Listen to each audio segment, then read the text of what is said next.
सुप्रभात, नमो नमः। पुनः स्वागतमस्ति संस्कृतपाठशालायां संस्कृतसंहिता संस्कृतं चैनलोपरि पुनः स्वागतमस्ति सर्वेभ्यो नमो नमः। साथियों, आजकल हमारा चल रहा है पेपर 2 का एक टॉपिक निरुक्ति और पर्याय, जिसमें कि हम ए अर्थात जो फर्स्ट टर्म की है ना, इसमें लिखा होगा ए बी सी, ऐसे लिखा है। तो ए मीन्स फर्स्ट टर्म में जो आएगा, बी सेकेंड टर्म में जो आएगा, और सी उस फाइनल में सब आएगा वो। ठीक है, तो आज देखते हैं दूसरे टर्म की जो है जो निरुक्ति और पर्याय देखने में। फिर पहले है रस। क्या है? रस।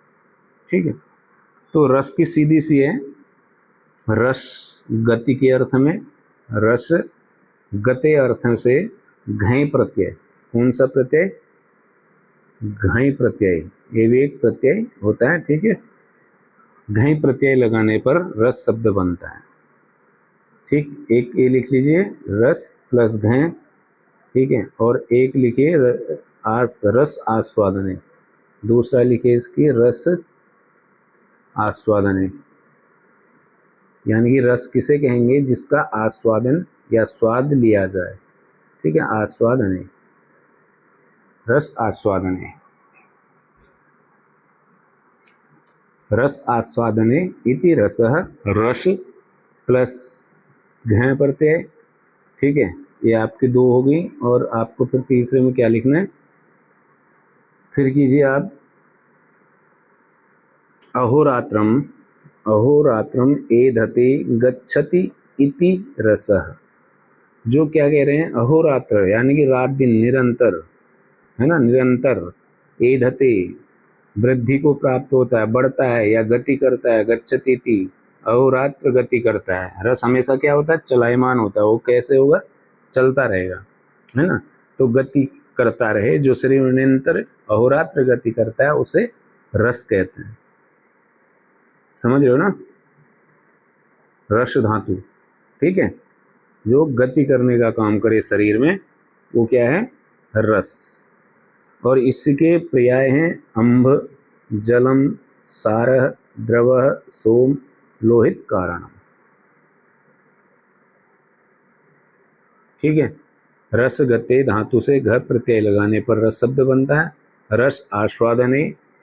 ठीक है, तत्र रस गतौ धातु अहर अहर गच्छति रसः, रसनात् सर्व धातूनां रस इत्यम अभिधीयते।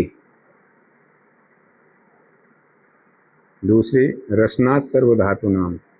ठीक है, रसनात् सर्व धातूनां। एक और लिख लीजिए, चाहे रसनात्,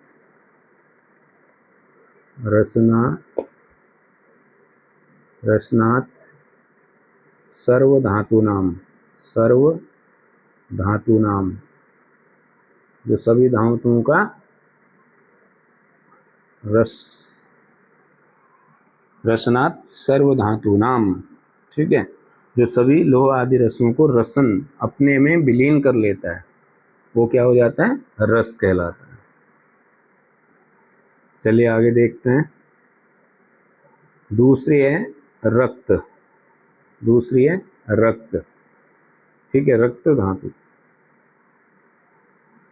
रक्त का क्या लिखते हैं? रंज रागे, रंज रागे। और उसमें प्रत्यय कौन सा लग जाएगा? कत प्रत्यय लग जाएगा। ठीक है, कत प्रत्यय लगाने पर रक्त शब्द निष्पन्न होता है। ठीक है, रज, रंज प्लस कत, ऐसे करोगे। यहाँ ये है ना, रंज प्लस में कत। ठीक है, रंज प्लस कत इति रक्त। ठीक है, रजति रज्यते वा इति रक्तम, ऐसे भी बोल सकते हो, रजति रज्यते वा इति रक्तम। ठीक है, रज्यति रक्तम, रज्यति रक्तम। जो यकृत और प्लीहा में रज्जक पित्त द्वारा क्या किया जाता है? लाल वर्ण को प्राप्त होता है, वह क्या हो जाता है? रक्त कहलाता है। ठीक है, रंजयतीति रक्तम, जो यकृत और प्लीहा में रंजक पित्त द्वारा लाल वर्ण को प्राप्त होता है वह रक्त है। रंज धातु भी किसके अर्थ में आएगी? रंगने के, रंगने के, ठीक है, रंगने के, तो रंग हो जाएगा लाल रंग के अर्थ में, ये हो गया। पर्याय हैं इसके रुधिर, असृक, लोहितम, शोणित भी बोलते हैं, शोणित, क्षतजम और प्रणाशकम।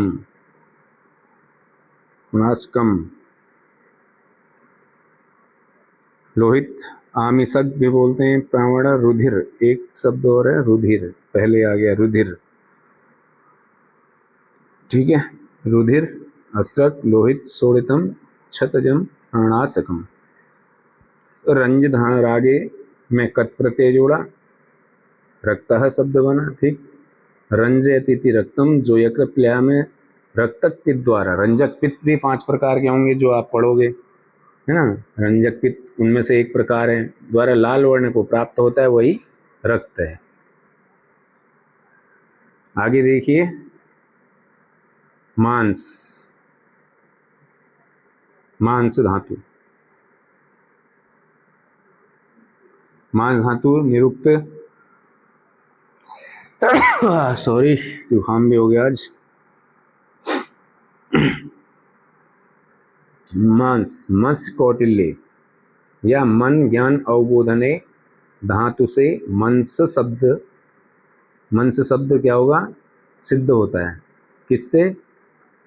अवबोधने, मन ज्ञान अवबोधने धातु से मंस शब्द सिद्ध होता है, ठीक है। इसका दूसरा लिखिए, मिस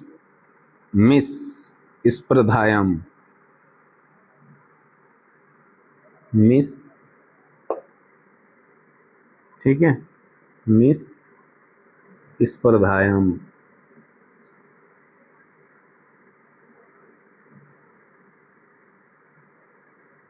मिस स्पर्धायाम। दूसरा लिखिए, मिस सेचने,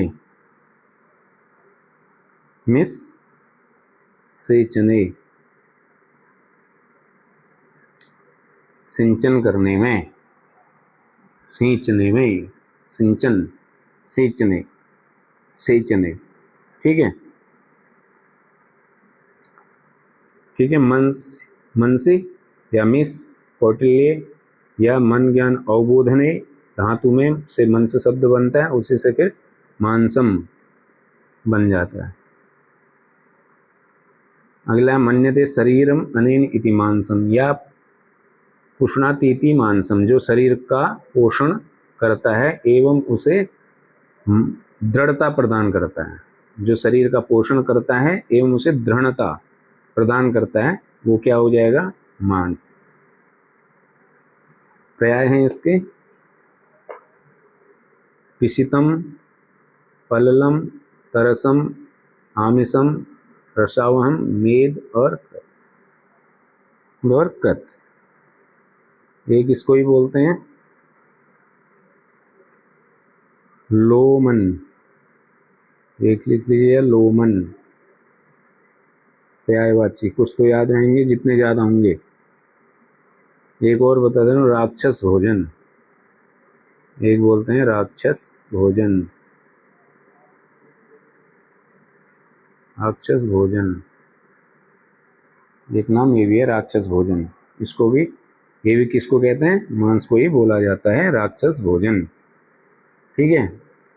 आगे चलते हैं, अगली है मेद। मेद, मिद धातु असुन प्रत्यय, मिद धातु असन प्रत्यय, ठीक है, तो बन जाएगा मेद, ठीक। मिद है असुन, असन लिख दिया मैंने, असुन, असुन प्रत्यय, ठीक। मिद असुन मेद्यति, तो लिखता है मिद स्नेहने, ठीक।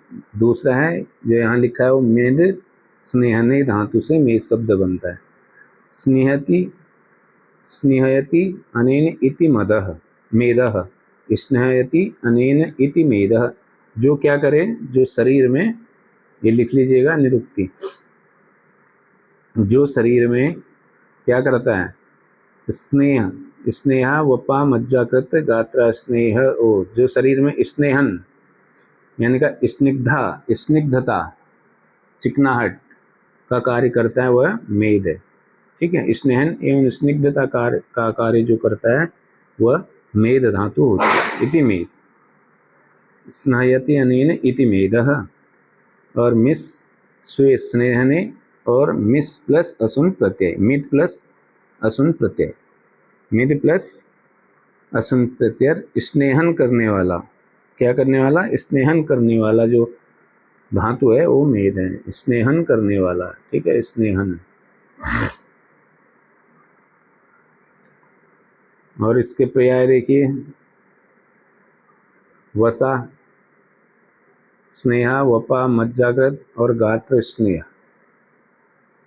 वसा, स्नेहा, वपा, मज्जाकृत और गात्र स्नेह, ये क्या है, इसके पर्यायवाची शब्द। ठीक है, पर्यायवाची शब्द। चलिए अगला देखिए, अस्थि, अस्थि, इसमें लिखिए आप, अस क्या धातु है, अस धातु है, किथन प्रत्यय है। कौन सी धातु है, अस छेपणे धातु है, अस छेपणे, ये आगे लिखा है छेपणे, और एक किथन यहाँ लिख दिया इन्होंने, किथन, किथिन प्रत्यय, एक प्रत्यय। ठीक है, किथिन प्रत्यय, अस धातु से किथिन प्रत्यय जोड़ के बनता है अस्थि। ठीक है, इसका लोप हो जाएगा, इसका लोप हो जाएगा, तो बचेगा इथि, बचेगा, अस्म थी जोड़ देंगे, अस्थि बन जाएगा। चलिए, तो निरुक्ति अच्छे पड़े, धातु लगाने पर अस्ति शब्द बनता, अस्यते तिष्ठन्त्य, तिष्ठत्य, तिष्ठत्य अनेन इति अस्ति, जो क्षीण होकर शरीर को धारण किए रखता है तथा आकृति प्रदान करता है वो अस्थि कहलाता है। ठीक है, शरीर को क्षीण होकर, शरीर को धारण किए रखता, अस्थि मीन्स हड्डी तो हुई, हड्डी, तो शरीर को किसने धारण किया हुआ है, इनने ही धारण किया हुआ, हड्डी ने, तो इसका क्या है, धारण करना, इसका कार्य क्या हुआ, धारण। ठीक है,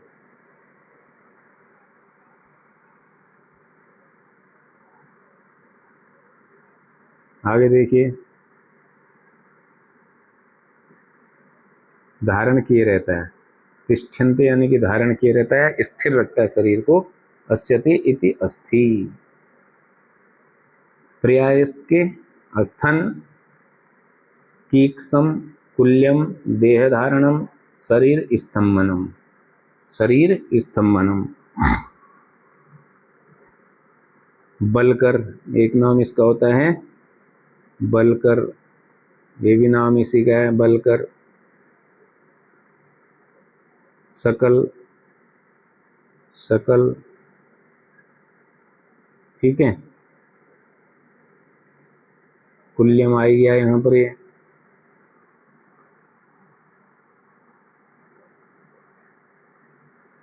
पढ़िएगा, इन्हें याद करना आपके हाथ में है बस, हम तो इससे क्या कर सकते हैं, ये याद करने वाली चीज़ें हैं, तो याद करने ही पड़ेंगे आपको। अगली धातु है मज्जा, कौन सी है, मज्जा धातु। मज्जा में क्या है,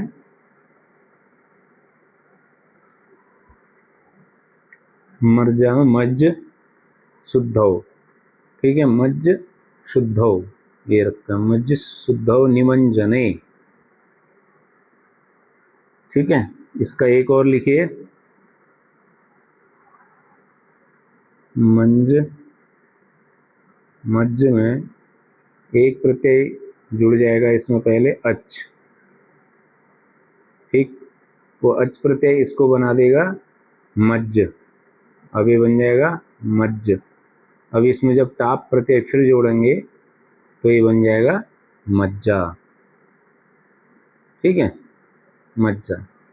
तो मज अच प्लस टाप प्लस टाप, मज्ज धातु में पहले अच प्रत्यय फिर टाप प्रत्यय लगा के बनता है मज्जा।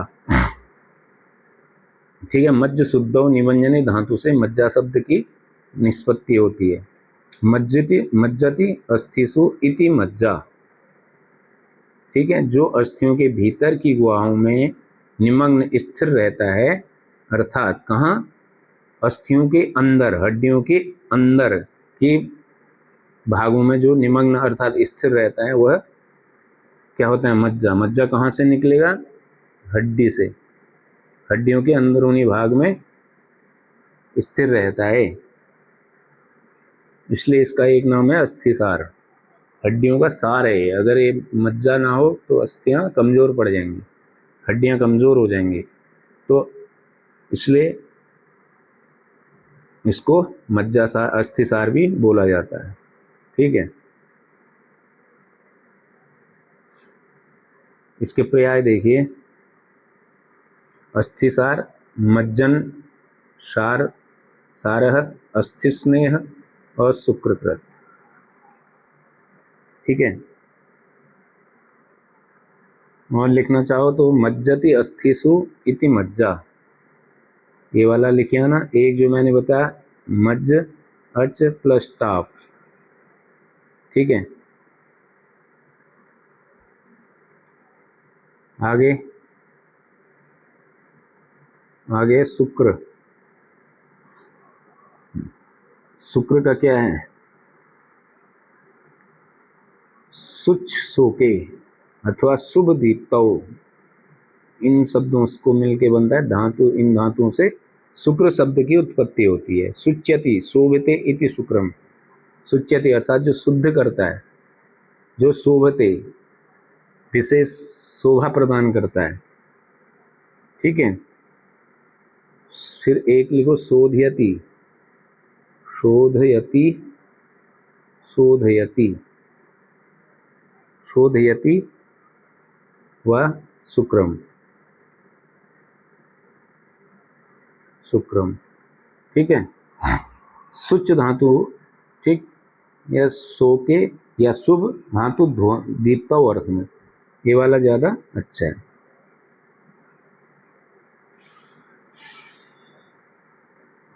शोभते जो शरीर की अंतिम एवं सबसे निर्मल उज्ज्वल तथा तेजोमयी धातु है, उसी का नाम है शुक्र। सबसे निर्मल और सबसे उज्ज्वल और सबसे तेजोमयी, निर्मल, ऐसी जो धातु है वो है कौन सी, शुक्र। और उसके पर्याय बनते हैं वीर्यम, बीजम, तेजः, पुंसत्वम, रेतस और मज्जासार। मज्जा क्या था, मज्जा अस्थिसार था, ये मज्जा का सार है। ठीक है, ये ध्यान रखना, ये मज्जा का भी सार है। एक नाम इसका होता है रेत, ये भी नोट कर लिया, रेत। अच्छा, रेतस आ गया, सॉरी। चलिए आगे देखिए, सुच्यति शोभने इति शुक्रम, शुचि शोके अथवा शुभ दीप्तो धातु, धातु। ठीक, अगला है इंद्रिय एवं इंद्रिय। इंद्रिय, इंद्र शब्द में कौन सा प्रत्यय जोड़े, घच प्रत्यय या इन प्रत्यय। ठीक है, इंद्रिय में इंद्र घ, इंद्र, इंद्र शब्द प्लस में घय प्रत्यय। ठीक है, इंद्र घय प्रत्यय तो बन जाएगा इंद्रिया। ठीक,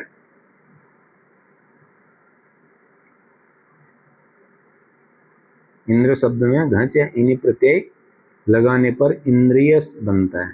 ठीक है, और इंद्रस से लिंगम इंद्रियम, क्योंकि आत्मा को क्या कहा गया है, आत्मा को इंद्र कहा गया है। ठीक है, आत्मा को इंद्र कहा गया है, आत्मा को भी एक बार एक उसमें इंद्रिय कहा गया था।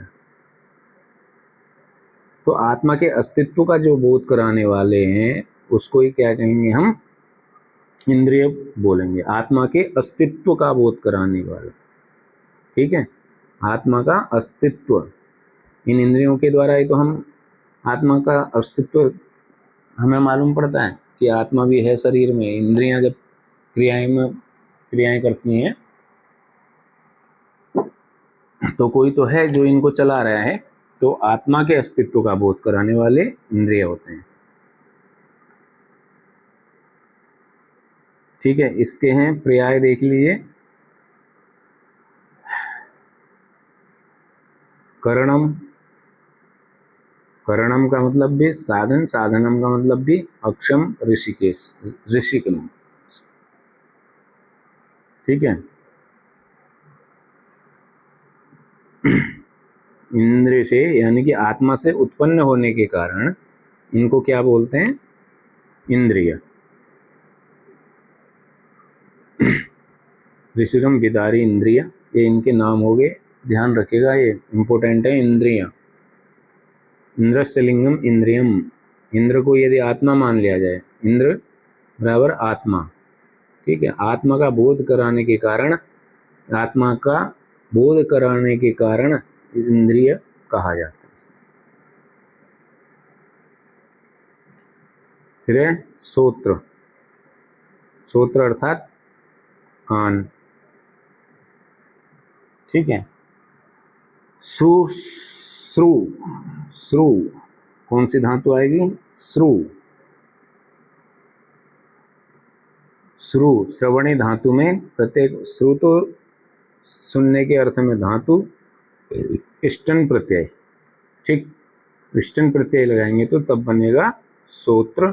ये तो ये बन गया, ठीक है। और काम क्या करेगा ये? श्रोत्यानेन इति श्रोत्रम, क्या होगा? जिसके माध्यम से शब्द का श्रवण किया जाता है, ठीक है। श्रोत्रों का क्या काम है? श्रवण करना। इनका कार्य क्या है? श्रवण, श्रवणेन्द्रिय, श्रवणेन्द्रिय, ठीक है।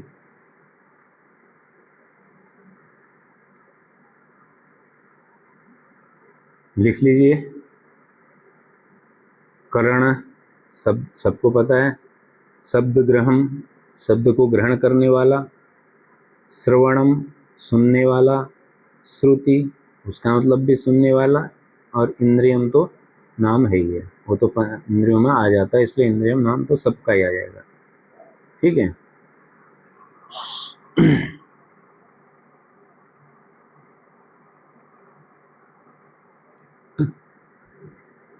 फिर एक और लिख लीजिए इसकी। श्रूयते, श्रूयते अनेन, अनेन इति, श्रूयते अनेन इति क्या बन जाएगा? श्रोत्रम। सूर्यते, सुनाई जा, सुनाया, सुने, सुना जाता है। अनेन, जिसके द्वारा, वह, ठीक है। श्रूयते अनेन इति। फिर अगला है चक्षु, चक्षु, चक्षु क्या है? ये भी एक इंद्रिय है। क्या है? रूपग्राही इंद्रिय। निरुक्ति, चक्षिं व्यक्त्यायाम वाची, वाची, ठीक है। या चक्षिं, चक्षिं, चक्षिं, ठीक है। चक्षिं प्लस में कर दो उस प्रत्यय, उस प्रत्यय, ठीक है। ये बन जाएगा चक्षु। इसमें से ऊ शेष रहेगा, ठीक है। यहाँ का चक्षु हो जाएगा, ये चला जाएगा, ये चला जाएगा, तो चक्षु शब्द बनेगा। चक्षते अनेना, क्या बनेगा? चक्षते अनेना, ठीक। उसस प्रत्यय यहाँ दिया भी है। कौन सा प्रत्यय? उसस प्रत्यय। चक्षते अनेन चक्षुः। ये आपको अधिकतर क्रिया शारीर में भी बहुत सारी निरुक्तियां पढ़ने को मिल जाएंगी आपको चक्षु में। ठीक है, तो देखने वाला जो है वो चक्षु है। चष्टे चष्टे रूपम अनेन इति चक्षुः, जिसके द्वारा रूपों का स्पष्ट दर्शन किया जाए या ग्रहण किया जाए। ठीक है, स्पष्ट दर्शन या ग्रहण किया जाए। अब इसके नेम तो सबको ही पता होंगे। नयनम, नेत्रम, अक्षि, लोचनम, दृक्, दर्शनम, रूप ग्रहम। ठीक है, नयनम नेत्र, और ज्यादा लिखना चाहोगे तो ये दृष्टि भी बन जाएगा। ठीक है, फिर है रसना, सरल सी है रसना। जीव रसग्राही इंद्रिय रस आस्वादने। ठीक, प्रत्यय लगा लो युच।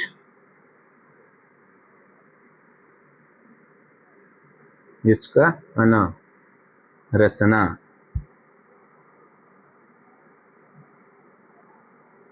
ठीक है, रसना, रस ल्युट। दूसरा लिखो, इसमें बन जाएगा रस प्लस ल्युट प्रत्यय। कौन सा प्रत्यय? ल्युट प्रत्यय। रसयति, रस आस्वादन, रसयति लिख लिया है, रसयति, रसयति। ठीक है,